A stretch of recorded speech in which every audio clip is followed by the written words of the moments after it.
right. And ladies and gentlemen, may I say welcome to our special edition tonight, our 100th show, everybody.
What a big 100 shows it has been in football. What a magnificent start to the show. Oh,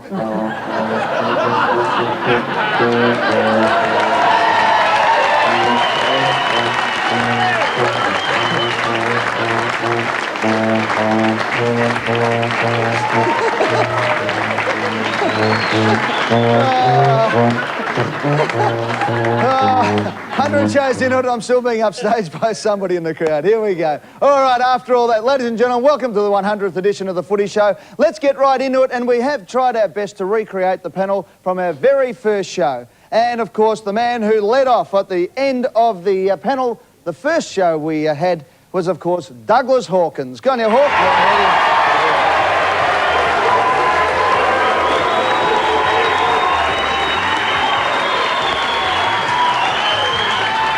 100 shows ago, the man sitting in the middle was one Timothy Watson. Of course, he has been delisted from Channel 9 and picked up in the March draft by Channel Rex. But we've gone the next best thing. We got his replacement at Essendon, the darling of the Bombers these days, Golden Boy himself, Jimmy Hurd.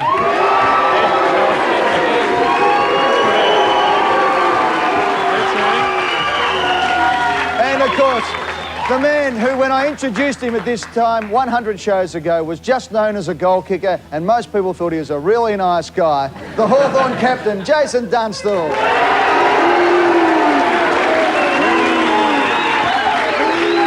Good on you, Justin. I've got to tell you, Ed, 100 shows ago, I actually used to get clapped when I first came on. Yeah. And for about the last 70 or 80, I've been booed. But didn't you hear them turning on James as well? Yes, I know. As soon as you hear it, they turn on you. Yeah, they have booed a bit, but you still had more than I did. They clap for an imbecile down here.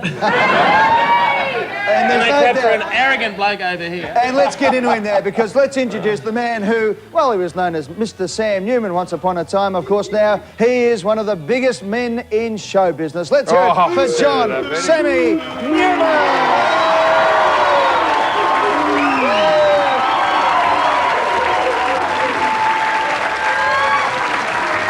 Well, Sammy, it's our 100th show, and on occasions like this, obviously, you get telegrams and some faxes. I understand you've got a couple of big ones here. These are fair income. It doesn't get any bigger than this. Two of the most important men in Australia, and both earning about the same, I'd suggest. One from, himself, from the boss, Kerry Packer. This is a genuine letter. We asked him to come on the show. That's it there. Can you see that? Yep. Don't give the phone numbers out, that's Sam. No, that's all right. You can ring Channel 9. Dear Ian, this is to the boss, Ian Johnson down here. I'd love to, but I lack the guts. This is when we asked him to come on the show. Being asked to appear with those two is like the main attraction at a hanging. It's all right until they pull the lever. But if they'd like me to, I will come down and be part of the audience. Oh, don't be silly. How could he do that? Well, get real, Keza. I mean, what's going on here, mate? There's 6,000 on the waiting list. You just can't come down and be on the in the audience. You can't ring up on Wednesday and get on, no matter even if you own the station. And the other one is from, well, this is from Rex Hunt. Dear Eddie and Sam, congratulations on 100 great shows. All the best for tonight and the future, and good wishes to Harvey, Trev, and the team. Thank you for entertaining us. Best regards, Rex Lynn and the late Missy. That was the dog that he used to touch up while he was sitting watching the show. That's it there. That's the Rex. Thanks very much, Rexy. It's a very nice gesture from Rex Hunt. And one other one, and this is a legitimate one too. We've got a lovely hamper sent in from Sean Levine and Steve Vizard from Artist Services, which I thought was a nice touch, given the fact that they had a show up against us, the Eric Banner Show, and it is now off Channel 7, of course. So that's very nice of Steve and all the boys at Artist Services to send it over too. Nice. Just looking at that, Eddie, a nice... sprinkling of pork rolls and Indonesian satay in there and a little bit of spread of peanut butter. So thanks very much, Stephen. Is Eric Banner off, is he? Apparently so. Yeah, I didn't realise that. Oh, well, bad luck anyhow, that'll be... But thanks to all the well wishes today. We had plenty and we really appreciate it in our 100th show. All right, let's go across for the 100th time to the bar. He's still standing, which is a pretty good effort at so long behind the bar. The one and only Trevi Marmalade.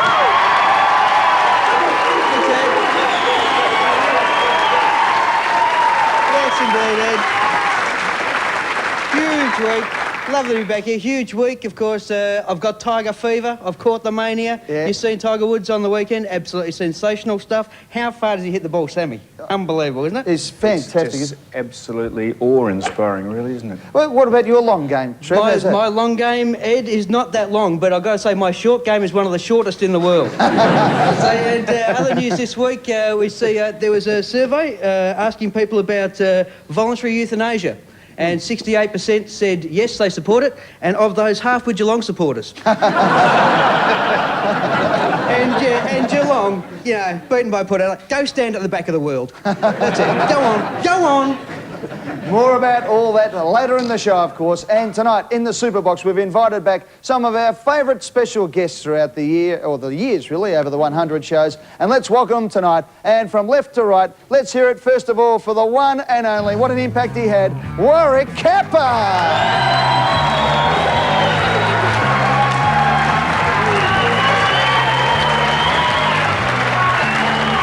Of course, next to Warwick, we have the man who actually made number 5 at Geelong something very special long before Gary Ablett came on the scene. We speak, of course, of the great Graham Polly Farmer.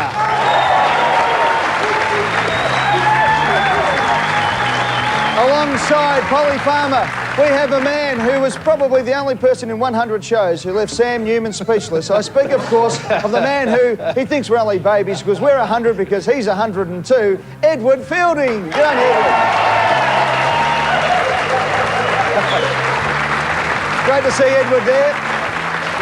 And alongside Edward, we have two blokes who, of course, have played in great Collingwood-Carlton battles over the years. First of all, from the Carlton Football Club, David Rhys-Jones.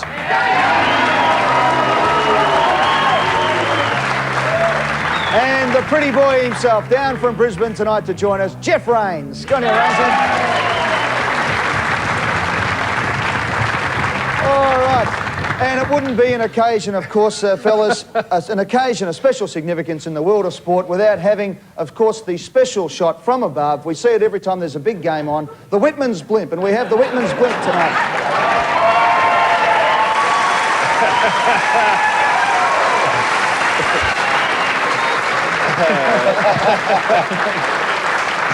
We have the Whitman's Blimp. All right, boys. Doug, can I ask you what it was like the first... I remember when I first walked out, the set was still shaking and the paint was still wet and Sam and I didn't know what the hell we were going to do and nothing's changed in 100 shows, to be honest. But what was it like for you coming in all the way from Brobrook? Absolutely terrified, I must admit. 5 minutes before the show was going to start, I went to the toilet about 6 times in that 5 minutes and, of course, to do the wee. And I got back. I got out here, my legs were rattling, my hands were shaking. I didn't speak for the first 20 minutes, so I decided to laugh, Eddie, and I suppose that there's times where I didn't understand what was going on, so I looked around. If someone was laughing, I'd laugh with them. So it was mainly a bit of fun, but I must admit, mate, it was a very nervy experience. Jason, of course, you were picked there because you at that stage were known for your intelligence and forthright attitudes to the game. We didn't know anything about cynicism at that stage, but... No, it was a nervous time for both Doug and myself, and Doug used to pace up and down the aisle outside, always wondering if people were going to take him serious or not. And haven't quite worked it out yet. No, it's been a lot of fun for 100 And, shows. well, Tim Watson, of course, sat in the middle there, but now we've got James Hurd. Hurdy, what was it like watching the first show? You would have watched the first one on Yeah, I the was telly. watching the first one back in Canberra with a Milo on my hand and Mum and Dad next to me doing around my ears. So, Wasn't that long ago? You played in the grand final that year. Oh, right, sorry. Yeah.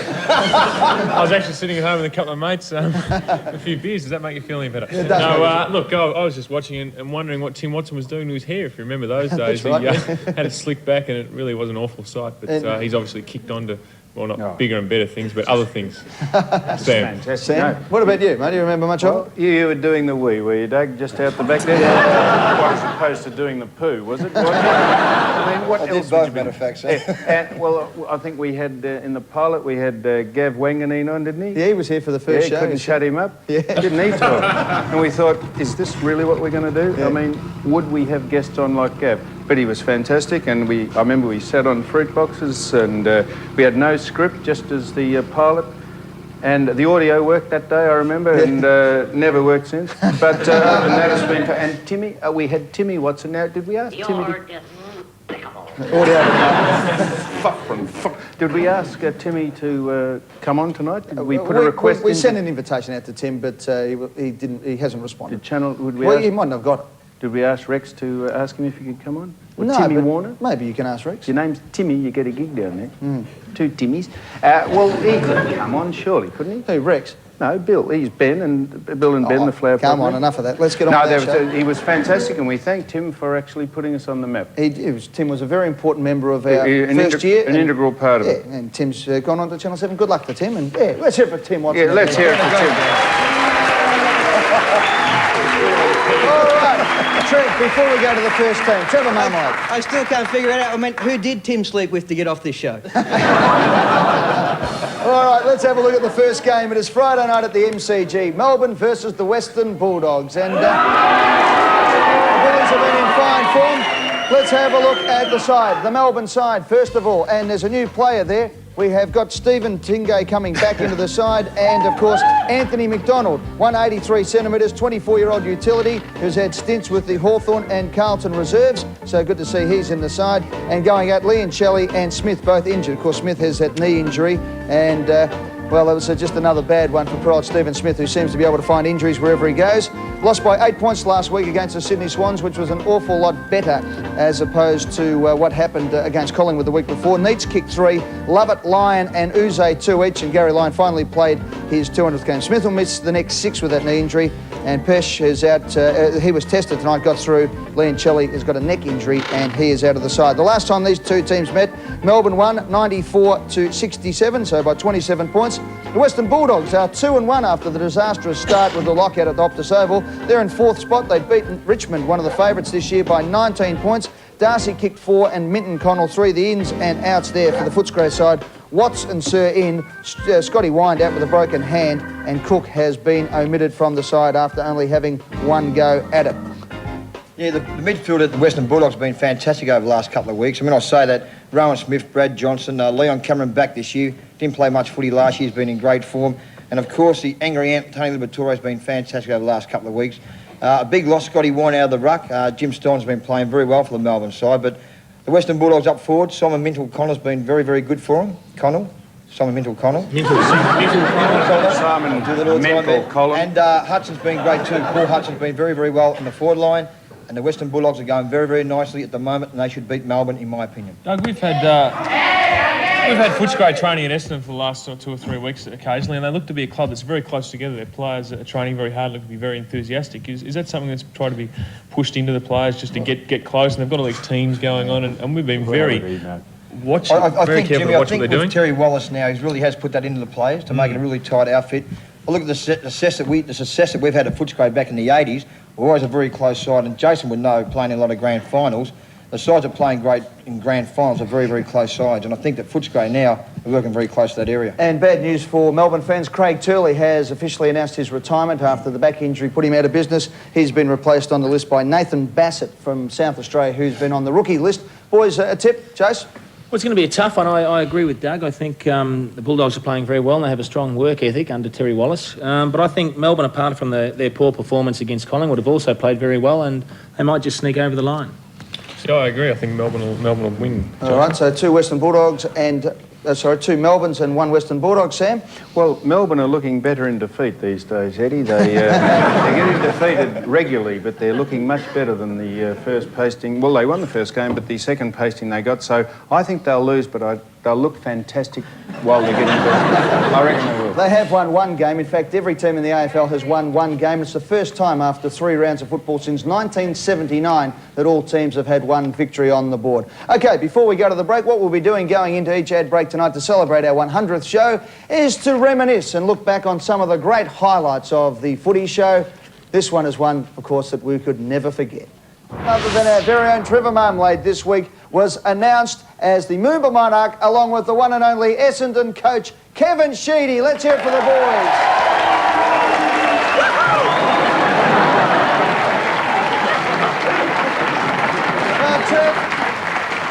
Mate, congratulations, the Moomba Monarch. Yes, thanks very much, Ed. I'm wearing the garb as the Moomba Monarch, and it's like there's a party in my pants and no one's along. But in tribute to Moomba, we'd like to do a little song, and it goes something like this. You and me, can we be partners? You and me. Association, one that never ends. You and me, can we be partners? You and me, can we be friends? All the kids and mums and daddies, that's where friendship.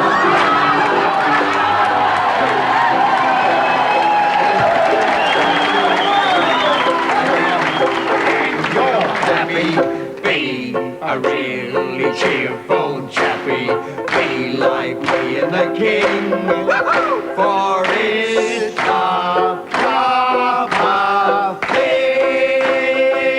All together, it's a proper thing.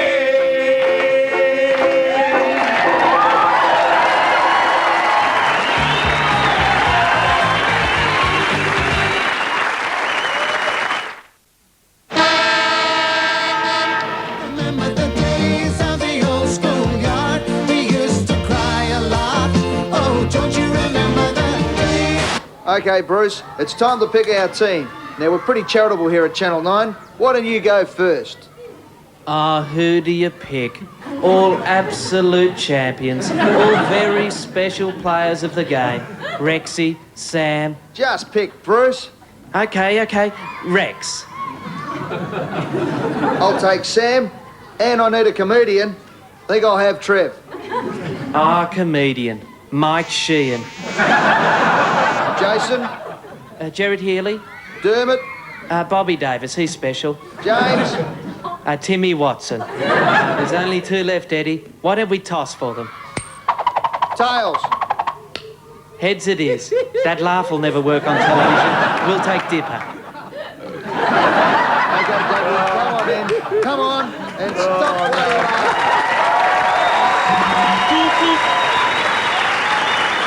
Yes, indeed. Dougie, I can honestly say, mate, you weren't the last pick when we were doing the Footy Show. Yeah, that was pretty funny, that, yeah. In fact, That fantastic cartoon, that fair dinkum was unbelievable. and by the way, what about that magnificent magic moment before with Sheeds and Trev as the king of Moomba with Zig and Zag? And Trev, Sheeds was saying to me recently that it was one of his highlights because he was there with his boyhood idols. Yes, well, it was a great memory leading the Moomba parade with Sheeds, of course.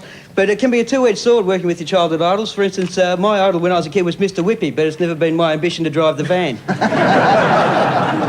All right, ladies and gentlemen, we've had plenty of correspondence this week, which leads us to Sam's mailbag.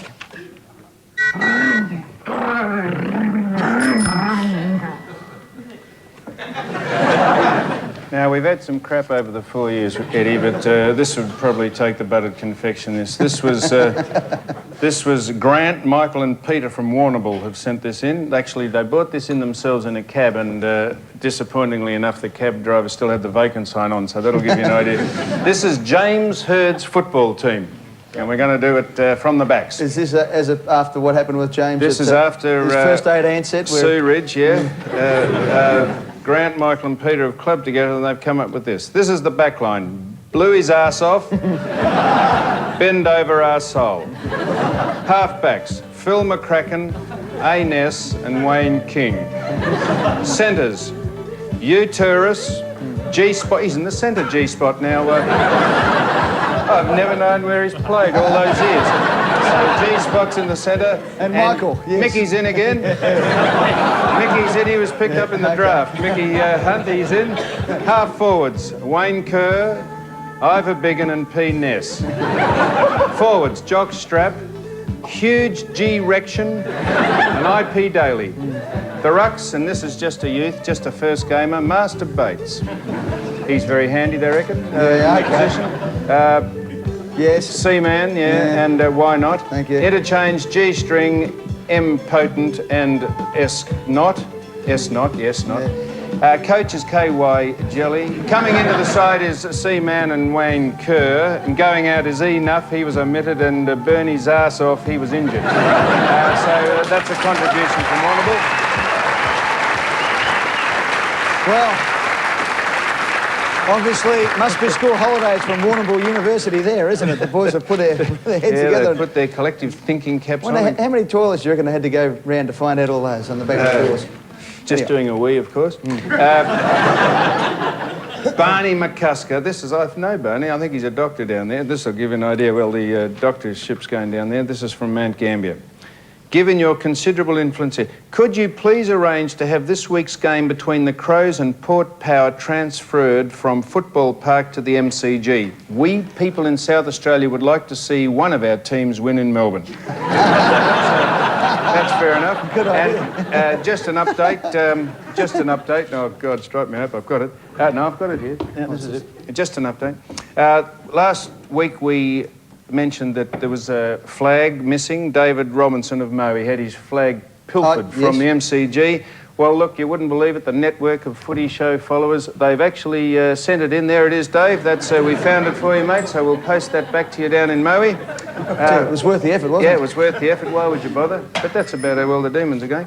And Roger, we still haven't found Roger. Now, that's been disappointing. Roger, remember, which one will I do it on? That's Roger there, that's the dog. We have not found Roger. I reckon Roger's long gone now. I reckon he's been skittled. But anyhow, that's bad luck.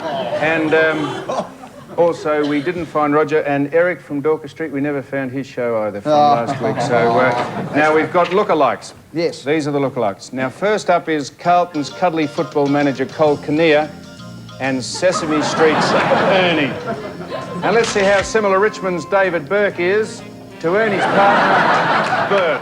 And finally, Jared Neeson from the galaxy over the Nullarbor, and Yoda from Star Wars. Yeah.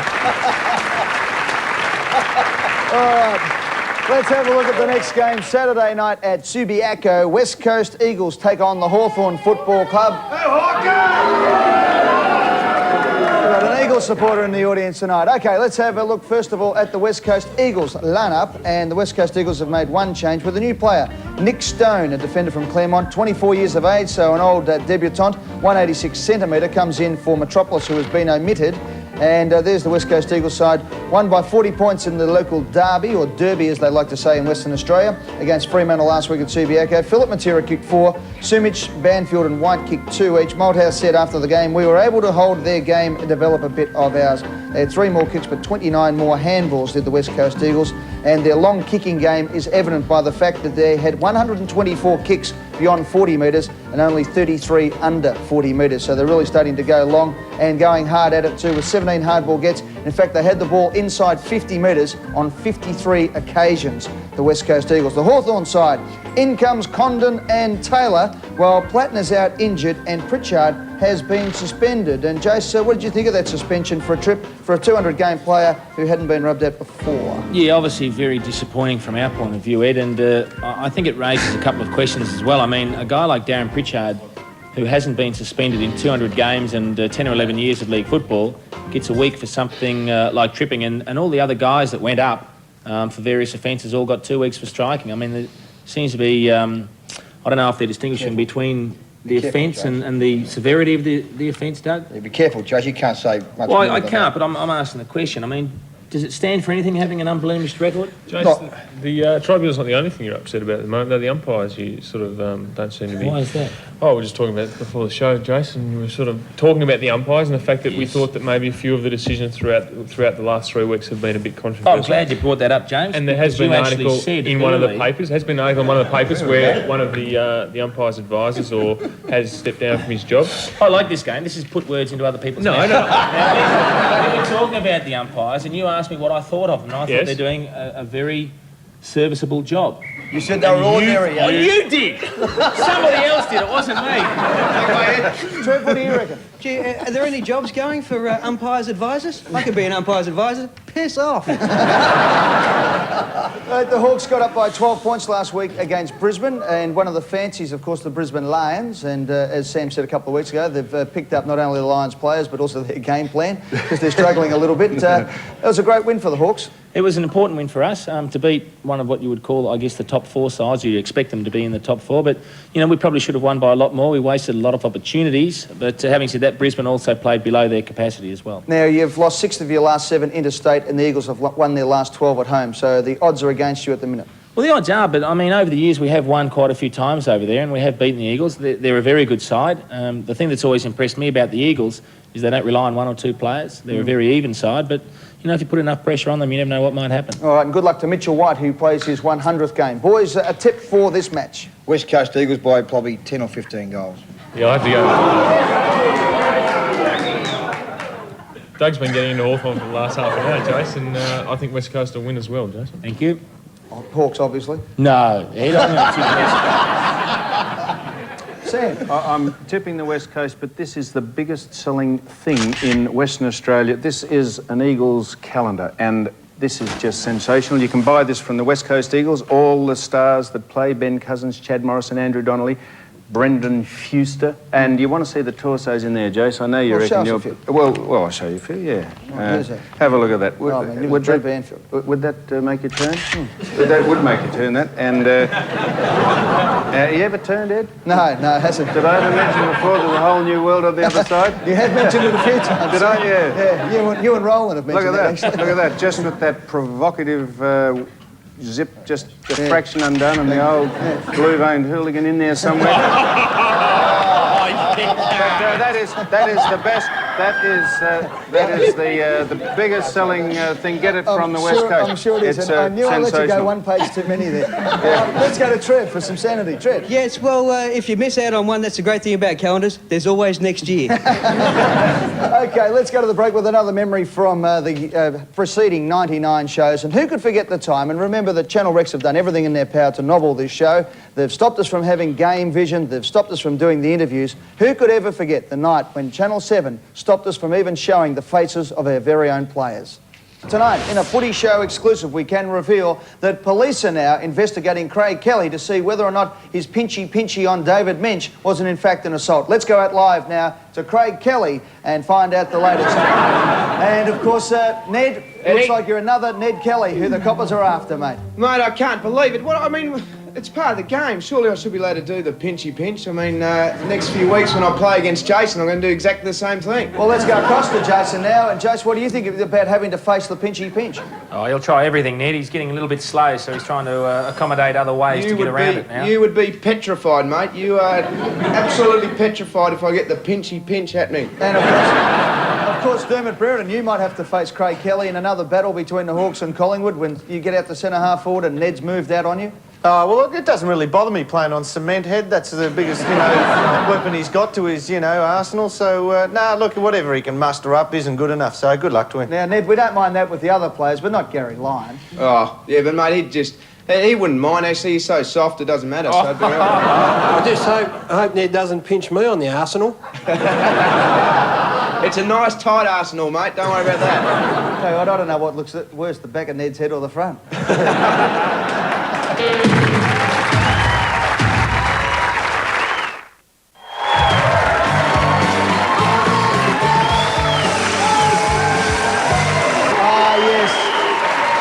Magnificent shot too there from the Whitman's blimp. We better get another shot from the beautiful Whitman's blimp. That's a shot of the Whitman's blimp. Look at that magnificent shot high above the Footy Show studio here, and it must be an awesome just sight up there in the blimp, or being the blimp. I am, yes. Magnificent sight up there, is it? Oh, look, I'm on top of it up here, mate. What are you running on? Helium? Methane? I got a No, nitrogen. I got a fair bit of methane, I got a feeling. OK, let's go across to the lounge now and welcome a man who, of course, kicked 100 goals for the Sydney Swans. He was the biggest thing to hit Sydney since the Opera House itself. And, of course, he's been replaced by Tony Lockett, who's back in the Swan side. But for a while there in the 80s, there was only one player in Sydney, and that was Warwick Capper. Again, there was.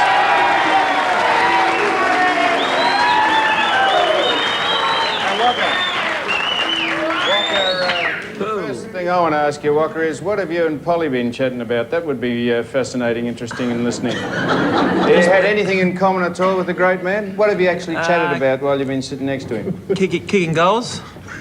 Yeah. One thing you wouldn't know about?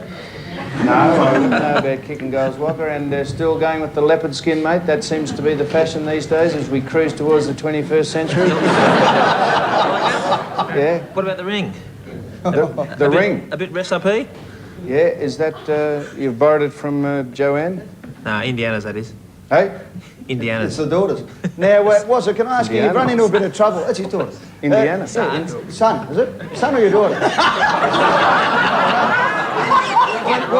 when you're walking away from me, I can't tell the difference either. But, Warwick, mate, what about, you've run into a bit of trouble in recent times. What's all this about you getting pulled before the courts for not paying parking fines or something? Actually, the stupid cops got me last week. Up in Noosa, I checked the reg and I had 3 outstanding warrants, but they forgot to check that the licence was stolen 12 years ago. Now, Warwick, are you coaching at the moment, or what are you doing football-wise, mate? You're coaching under 18 Southport. Had the first win last week and going quite well. Now, Warwick, we'll just finish off that story you're telling us about before Doug jumped into that scintillating question about your coaching career. So what happened? You had your wallet knocked off, 12 years ago? Back in Sydney in '86, this guy broke into 3 units. I was one of them, pinched the licence. He's used it for armed robbery and assault and unlicensed, unregistered. And the old coppers got me in Noosa, and they didn't check their records, and they said pay $4.21 or you're in jail for 9 days. I said, you are chucking him up. And you actually spent a bit of time in the clink, didn't you? No, I got out in half an hour. Half an hour, OK. Trev, would you? How do you use a licence for an armed robbery? Hi, I'm Warwick Capper. Give us your name.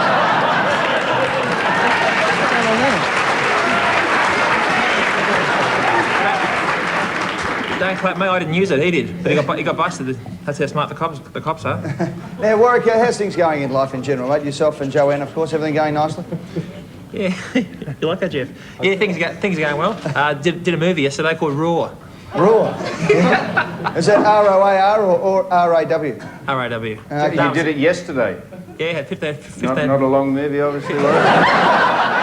I said, Sam, I'll do all the funny stuff tonight, mate. Leave it to me, all right? Could you clear another thing up? Is Indiana your daughter or your son's name? Your son. So it's his son called Thank Indiana. You. Yeah. Okay. How many sons have you got, rental place? 3 or 4? What are you doing for footy, Warwick? You're coaching at the moment, or what are you doing? Isn't Dougie original? It's great. You can buy actually Warwick's soundtrack for his movie at the moment, Trev. He goes wappa wappa wow. Thanks, Eddie. That was funny.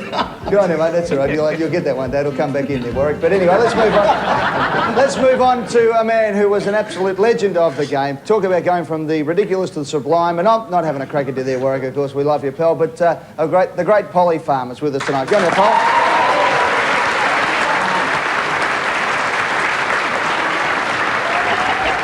Now, Polly, you were over last night as well for Harry Beitzel's farewell, but this has got nothing to... This is a bit like Doug's question. It's got nothing to do with it. I see an inside West Side Sport that was sent over there. You think the umpires are absolutely the wrong people to give Brownlow votes, and you were quoted as saying they're unqualified. What do you think of the standard of umpiring these days, and how would you fix it? Well, it's not for me to put umpires down, but I feel umpires are asking for a raise for giving approximately between them on an average of 9 free kicks each a match. They're not really doing much to earn their money. But that's not a problem because if the game could be played without umpires, it would be. What disappoints me with umpires is that there's so many infringements taking place and they see them but they choose to ignore them. Now, the only conclusion I can come, they must be instructed by someone to tell them not to worry about the infringements that's taking place. Umpires will always be in the game, and if the game could be played without them, it would be, but it's not possible because unfortunately on a football field you have people who cheat, and someone's got to find out about them and penalise them for doing it. Now, and not give votes in the Brownlow, you reckon? That's with reference to the Brownlow, the umpires have no right to give votes because the reason why they are umpires because they didn't have the ability or the courage or desire to become a footballer.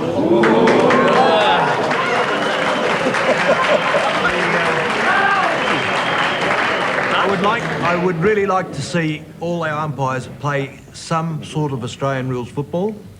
The umpires, there's a place for them on earth, there's no doubt about that. Most of them are little athletes, and there's nothing wrong with that. But it's a terrible shame that we have a great and prestigious award, and it's an absolute joke with the people who've won it over the years because of the umpires. And the quicker they get rid of the umpires for voting, the better off it'll be for everyone concerned. Special comment there, Polly, from James Hurd.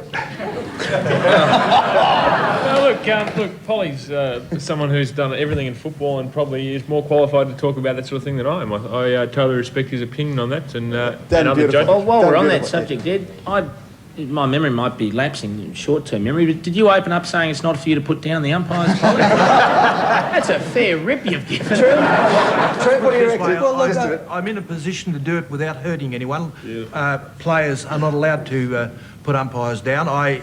While we're at it, I feel that poor old Greg Williams got a bad go getting 9 weeks. I don't think he deserved that. But that wasn't the umpires' fault. Maybe if they'd given him 2 weeks because... But that wasn't the umpires. Yeah, it was an umpire. An umpire confronted Greg. Greg didn't even know who he was because he was busy being angry with a person from Essendon. And he pushed him away like he would push a fly away. And he had no idea that the umpire was there. And the fools who decided to give him 10 weeks, well, they deserve what they got. Hey, Polly, you can come back anytime. This is fantastic. Good on you, Polly. Trevor, let's go to Trevor by the bar. Yeah, look, I think it's a great deal of sense to what Polly's saying, though. Although I have to differ with him saying that umpires should have played football before. I don't want to be turning up to the MCG for the grand final between North and Collingwood and find that umpire Dacos is in charge. Yeah, fair point. And, of course, probably the man who upstaged Sam Newman the most in 100 shows is our great friend, 103 years of age, Edward Fielding is with us tonight. Good to see you, Edward.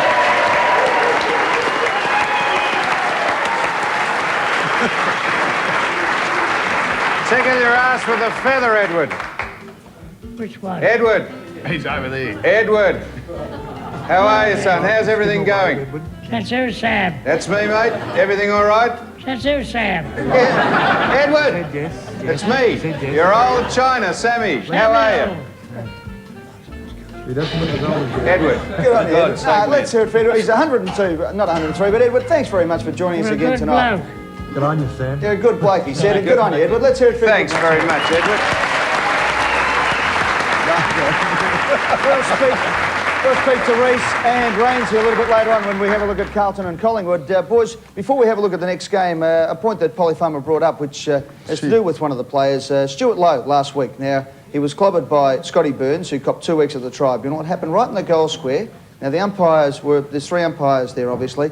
Do you think that the umpires are waiting now to make reports off the video rather than making decisions at the split second? Because while Burns was rubbed out, and that's all good and well, St Kilda missed out on getting a free kick right in the goal square, which could have turned the match at that particular stage. Doug, maybe it's easier as a commentator for you to answer this, but do you think that now they're playing safe and going to the video rather than making split-second decisions which actually impact on the course of the game? I do agree, Eddie, and I think maybe these field umpires are maybe watching the cricket too much and calling for the old square box to give their decision. Really, I do mean that. And I saw that game, and Lowe was more or less falling where the young bloke was pushing him off to get away from him. I don't think it was very unlucky there. But whether or not he was unlucky or not, the fact that they decided to report him and he was rubbed out means there was a free kick there, and Stuart Lowe didn't get a free kick. As far as St Kilda's concerned, the fact that Burns has been rubbed out doesn't affect him. It helps Carlton and Essendon.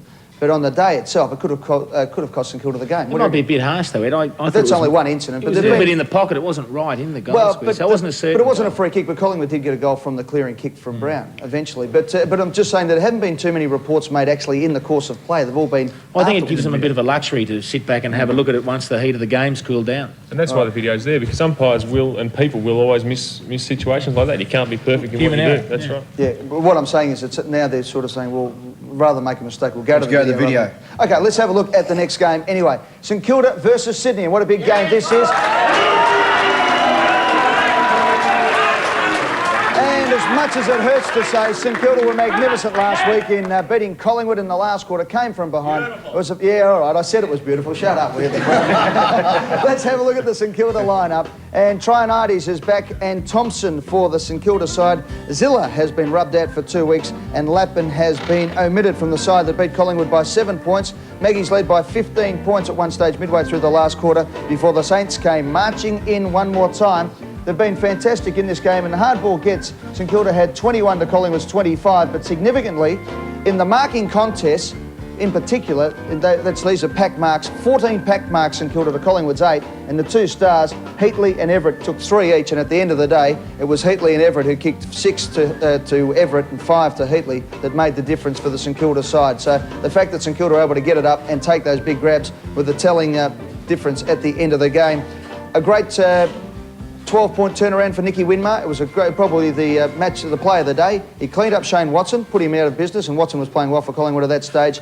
Stopped Collingwood from getting a goal after McDonald came in and was sucked in and pushed him, and then St Kilda were able to clear the ball down. It was a great 12-point turnaround and won the game for him. Yeah, no doubt. And talk about Everett and spewing at the time.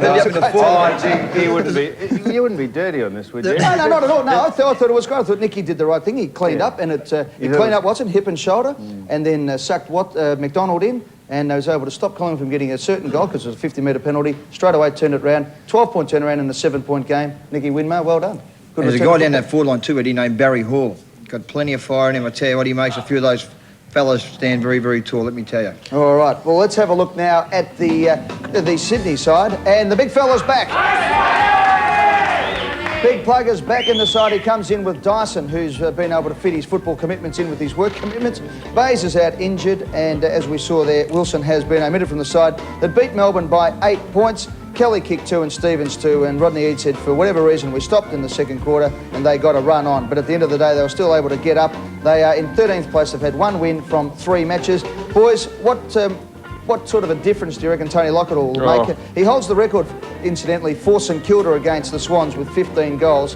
But, of course, now he's playing for the other mob. St Kilda have won just 24% of their night matches. And Sydney's last win against the Saints was their first in 10 games. But Lockett's influence on this game, he reckons he's 6 to 8 weeks short of a gallop, which is a long gallop there in 6 to 8 weeks. But will he make a big difference? Well, I think he has to, doesn't he? I mean, you don't expect him to go out and kick 7 or 8, although he's just likely to do that. But the fact that he's going to be there, provide you a focal point, and you're never going to lose the contest. He'll bring it to ground if he doesn't get it himself, and it just makes it easy for everyone to sort of build themselves around Having said that, though, Jason, in the grand final last year, Plugger was able to kick 6 goals, yet North Melbourne were able to clear off him through Archer and also Martin, and it was their clearing goals. I think they kicked about 10 goals from clearance, not because there was any fault of Pluggers, but there was no one crumbing, so... Well, I think that's obviously a tactic, St Kilda will take advantage of. They'll try and get plenty of run from that side, but that's where the forwards have got to be accountable. I think St Kilda at the moment are playing good footy. I saw them last week against Collingwood. Some of the younger players are great. Ozzie Jones and Joel Smith was very, very good for the St Kilda side. And I'm tipping St Kilda to beat the Swans on Saturday night out at Waverley. Oh. Last week's game, Ed, you were probably the best one you were out there to see, but it was described as one of the hardest games of the year, the hardest games for 2 or 3 years. And I think with Sydney's, the style of play they play, and it used to being small grounds, it will be another tough game out at Waverley. Maybe the expanses of Waverley Park will suit St Kilda more than the Swans. And Sam, what do you reckon? Well, I think Tony Whitman-Lockett will actually be the panacea that Sydney need. I mean, he is Sydney, unfortunately, and I think they might beat St Kilda. All right, well, Sammy's going for the Sydney Swans. The Saints fans up the front aren't too happy at all.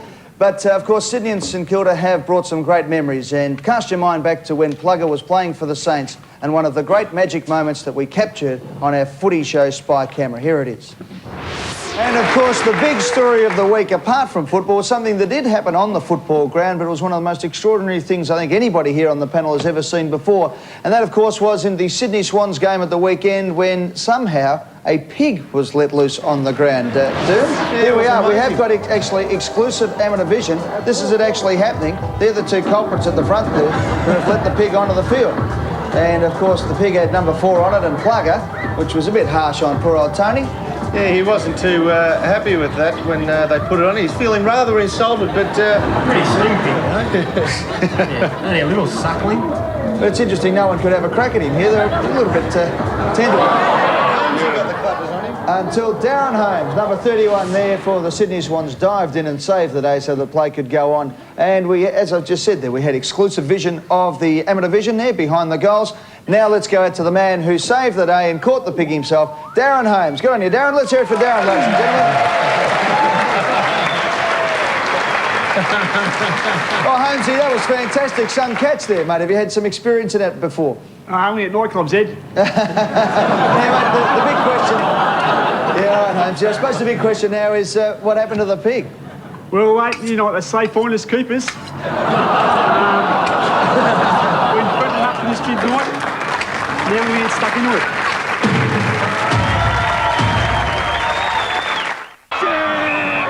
Early days, mate.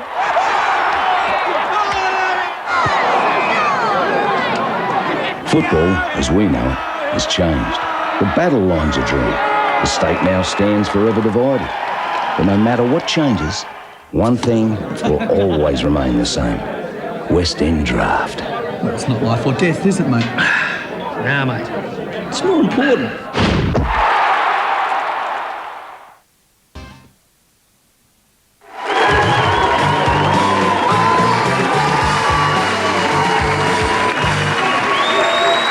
Welcome back to the Footy Show, and that last face that we saw as the camera panned through our audience tonight belongs to probably the greatest socceroo that Australia has ever produced. Paul Wade, this Sunday, plays his last game for Canberra against his old team South Melbourne at the Bob Jane Stadium, and it ends an illustrious career which included 119 caps for Australia and then 465 club games. So at senior level. What a sensational performance. Paul Wade with us tonight.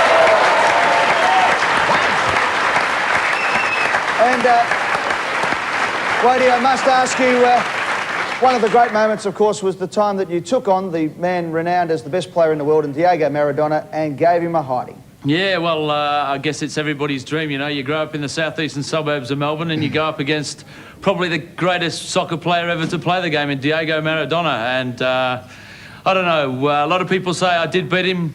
He got the crossing that we conceded a goal from, so I've got mixed emotions. But I tell you what, being out there in front of 500 million people on that day was just a little bit special. And what about the memorabilia here, Sam? Of course, you swapped shirts as the Australian captain with Diego Maradona. You've got his shirt. Yeah, the guy offered me $25,000 for it the other day, Sam. I don't know how much yours is worth, but... 25,000, is that right? The big number 10 on the back of the Argentina shirt, very famous. What did you think of Collingwood's foray into soccer? A little bit disappointing, I suppose, but hopefully they'll get it right with Carlton. Not half as disappointed as they are. And where are we, Australia, on the world soccer scene, quite sincerely? I mean, are we stroking ourselves a little, or are we right up there? It's tough, you know. I guess we're climbing the ladder because the more games you play, obviously, the more chance you've got of climbing that ladder. I reckon we're around about 35 at the moment. You know, about 6 months ago, we were 50 in the world. So it's just a matter of time. We've got a great chance to qualify for this World Cup. And is it true that when you played Diego Maradona, he really had white line fever? He did. He stood there and he went... Yeah. That's what we thought. Okay, let's hear it once again for Paul Wade. Go on, you Wadey.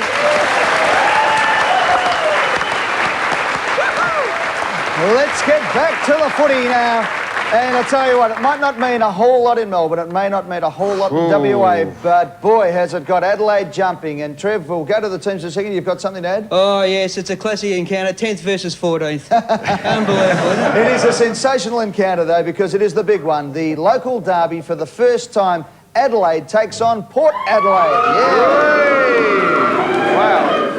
Sam, you've been looking forward to this. You're This a is no-lose situation for you. Cretin mania has swept Adelaide. Eddie, they're lining up. They've come down from the hills in trucks and they're just waiting to charge in and get their troughs and snouts into the swill. It's unbelievable. Well, the Crows are in 10th spot, though. Very, very disappointing last week against Carlton. Let's have a look, and because it's a Sunday game, we've got plenty of ins, no outs at the moment, which, if they could line up with this, Adelaide might be a chance. Bond, Cook, Caven and Fernie come into the side. As I said, no outs at the moment. Malcolm Blight said there were 7 guys who had dash days, as I call them, guys who didn't contribute. So 7 out of 21 is a fair slice of your side.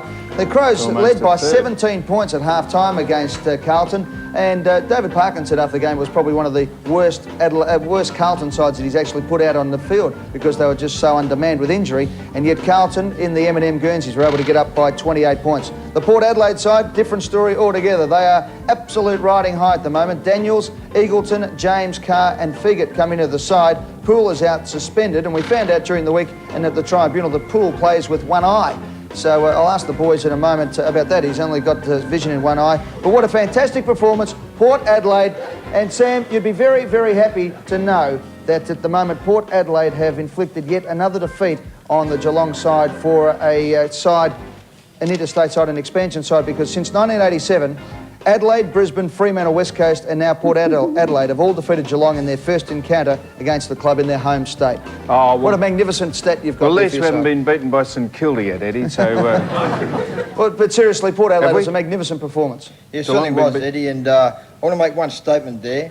There's a young kid named Bowen Lockwood who's only the age of 17. This kid can play footy. I'm going to make a statement. I don't want to put too much pressure on him, but this kid will be a superstar. And how do you play with one eye? One eye. The Norwich is the Bowen Lockwood, by the way, the Norwich Rising Star of the Week.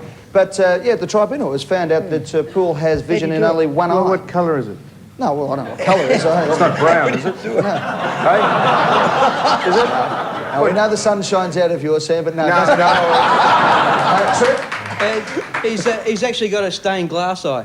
Yeah, but seriously, boys, I mean, how hard is that for a player to play with vision in one eye? You're totally blind in one eye. Apparently so. That would be near impossible, you'd think, wouldn't it? It's a great effort, isn't it? I know a bloke who actually swallowed his glass eye and he went to the doctor and the doctor said, in 3 days you'll pass it. And he went back in 5 days, he said, it still hasn't come out. And the doctor said, well, look, he put a miner's lamp on and he said, he looked up and he said, I can't see it. And the bloke said, that's funny, I can see you. Would that be similar? Something like that. Yeah, something. Yeah, they used it in tribunal evidence, by the way, boys, and asked for the evidence to be suppressed from the media, but the tribunal gave it the tick because it was given in evidence. True. And yes, the AFL has announced that in keeping with the South Australian tradition, the winner of this match will be awarded 2 points. The Paps, the Smears versus the Piddlers. Adelaide. What about the Adelaide Crows? In all seriousness, they had the game pretty much in their grasp at half-time and then didn't chase. They were as loose as you like. Is that something when you guys go into play that you know that Adelaide like to get the loose ball and don't go in for the hard nut?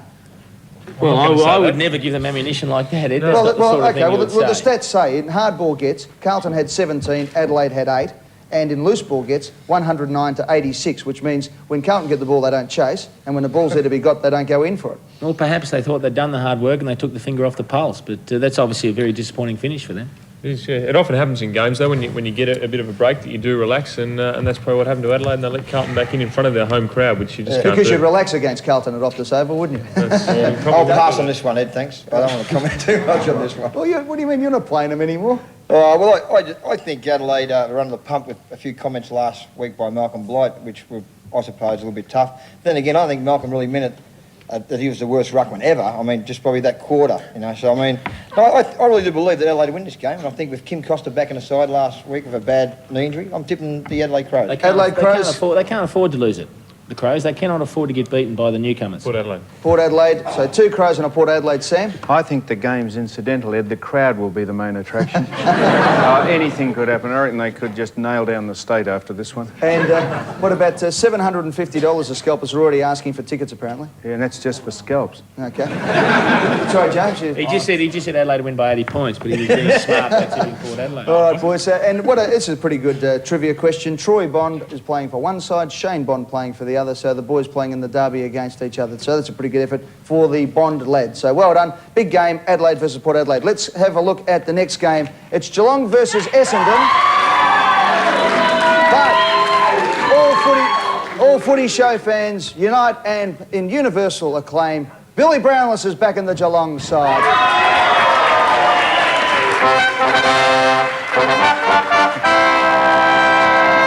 There's the Cats. They've gone for Billy Brown. Yeah, that's it. Good on you, Billy. Congratulations. You're back in the side. Let's have a look at the Geelong lineup now. And there's a new player there, an Adam Houlihan, 185 centimetre, 19-year-old forward from Murray under-18s, taken as a compensatory selection for Geelong losing Andrew Wills to the Fremantle Dockers. His brother Damien, of course, played a few games for Collingwood. And the side there, King and Riccardi. Well, Riccardi went from boiled loose to chocolates in a week. He didn't get a touch against Carlton and then was fantastic last week, but to no avail. Against the West Coast Eagles, I'm sorry. Last week he got injured with a hamstring.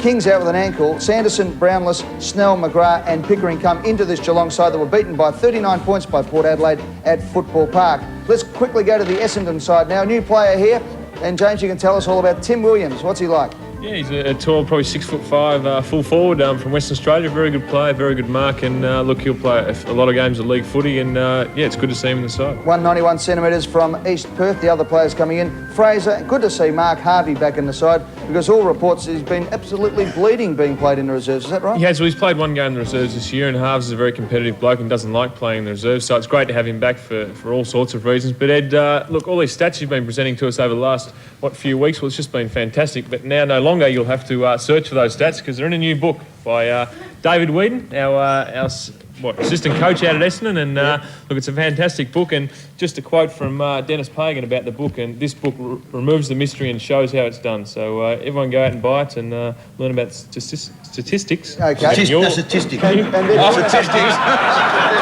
If you want to get that book, that's the number there, 1902-210-410, and Ted Hopkins, who's champion data, helps with all the stats as well, has come up with this. Now, let's have a look at some of the Essendon play. You've changed your style of play. Essendon, of course, driving everyone mad for years with a short kicking. Now you're the longest kicking team in the competition. Bombing it up forward, and I understand you're having kicked the kick and things at training. What's going on down there? I hadn't noticed that, Ed. Well, you're there. Yeah, I hadn't noticed that we'd changed our style of footy. I thought we were just rolling along the same way as we had always. And look, we played very well last week. I think probably against North Melbourne was one of our better games for the last probably 2 or 3 years. And look, all credit to the coaching staff out there who really have drilled into the players some new team rules, and it's just a great feeling at Essendon at the present. And the main team rule is to kick long, not to handball.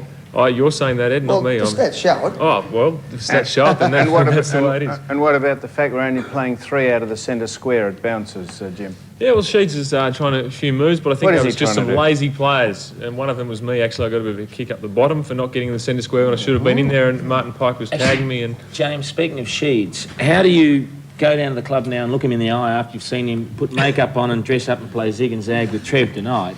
How do you he's a man of split personalities, I imagine, and probably for 2 hours of every week, he's a sensible bloke, goes to the club and goes to the games, and we all look up to him. But for the rest of the time, look, he's basically lost it, I think.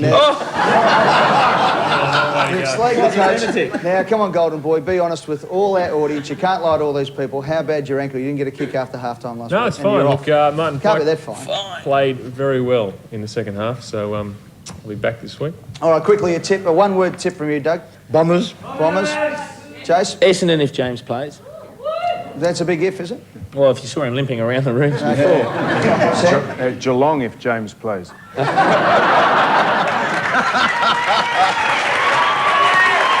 All right, let's go now and have a look at one of the most extraordinary interviews that we've ever seen